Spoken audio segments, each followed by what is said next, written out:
Peace of our Lord Jesus Christ to all of you, and welcome to another episode of Coffee Time with Father Sam.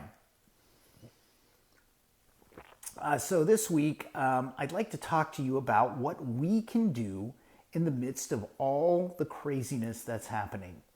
Now, we know of the shocking and very troubling events of last Wednesday, when a mob of people stormed into one of our most hallowed institutions, the United States Capitol building, creating so much mayhem and havoc, trying to disrupt the process of electing the new president, the next president.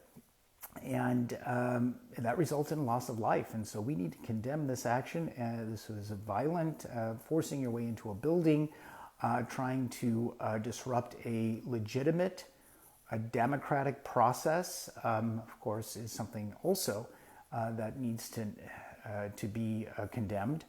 But just the resorting to violence, that's, I think, when it comes down to, is that we cannot resort to violence no matter what our political ideology, and we shouldn't be so moved by politics that we are willing to damage property, right? Or even put people's lives at risk. I mean, that's what people do when they, are part of these mobs and do these things. And, and if this is, just really, really sad that it happened. And I know a lot of people are angry, and we're trying to figure out, okay, what can we do? What do we do? Right? That's what we're saying. And what we can do is pray. And that answer is not always something people like. They go, well, no, we need to have some kind of civil action. We need to have some kind of response that, the justice needs to be done. And yes, it does need to be done. But do we ourselves individually do that, or do we allow the people that we have elected and entrusted to a fair process to judge these individuals who committed these crimes, and what their punishment should be and how that should to unfold? I think sometimes, we have this activism, right, that we think, okay, I got to do more. And yeah, we feel like we have to do more, and what we have to do is in only our sphere of influence, because with these big global events and geopolitical circumstances, they're outside of our control, in some ways, right? We really, not in some ways, in a lot of ways, we really can't do much, about things at that level. But what we can do is what's right in front of us, and who the people that we have connections with, and I mean personal connections. A lot of times, okay, we can put a post on social media, great. We can make a video telling people, okay, this is what we need to do, and this is how, maybe we're called to that. Some people, I don't know if everybody is. I think that things in the future in regards to social media is going to be a question. How people use it and what does it mean. And who should be allowed to post? I don't know. I mean, if somebody's saying something that's other people don't like, should they still be able to post? Or, what is the standard? I mean, there's just a lot of questions that come up.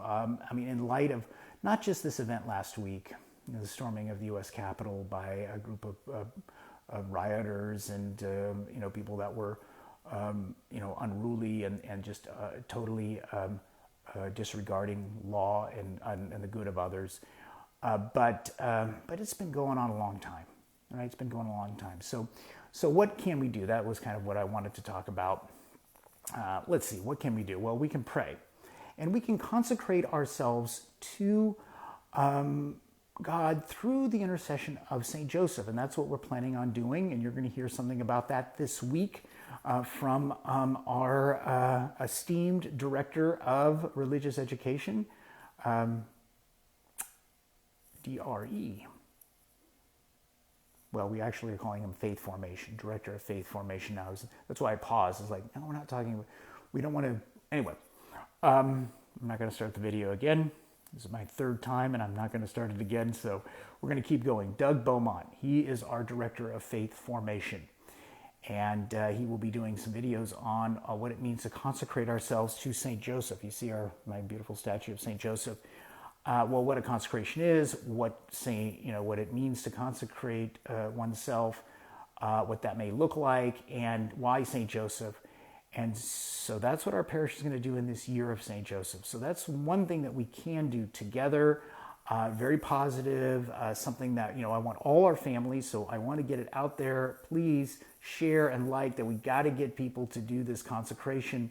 The families, every family in our parish, at least 300. I want at least 300. I mean, there's a lot more than 300 in our parish, but that would be great to set that goal. We're setting a number, and again, to see what we can do in response to all that's happening in the world. That we need to be that light to others. We need to respond in a way that is going to bring people together, that's going to reconcile, that's going to be a cause of forgiveness. Not the political activism really, I think in many ways is somewhat responsible for creating all the tension. I mean, whether we believe we're right or not, whatever. But if we start to get in that realm of activism over the spiritual life, like we do those things instead of, that certainly is wrong. But, I think we have to still see the means that we can make some change. And that change is participating in the Mass. I mean, Mass is really the greatest thing. So keeping that in focus, that's going to change hearts. Our Lord on the cross, he changed the world by that, by giving himself, submitting to the Father. I think that's about it. My hand is getting tired. I'm holding this phone. I don't know why. I gotta start exercising more. Anyway, God bless. And again, we can pray. We can do this consecration. Pray together as a family. Pray the Rosary. Live your faith. Practice the virtues. Being good to others. Forgiving. Not holding grudges. I mean, those are all the things that we can, do right now to make a change in the world, to make a change for the better. And so like and share and like. God bless, and have a most beautiful day. And look for those videos from our Director of Faith Formation, Doug Beaumont, this week. God bless.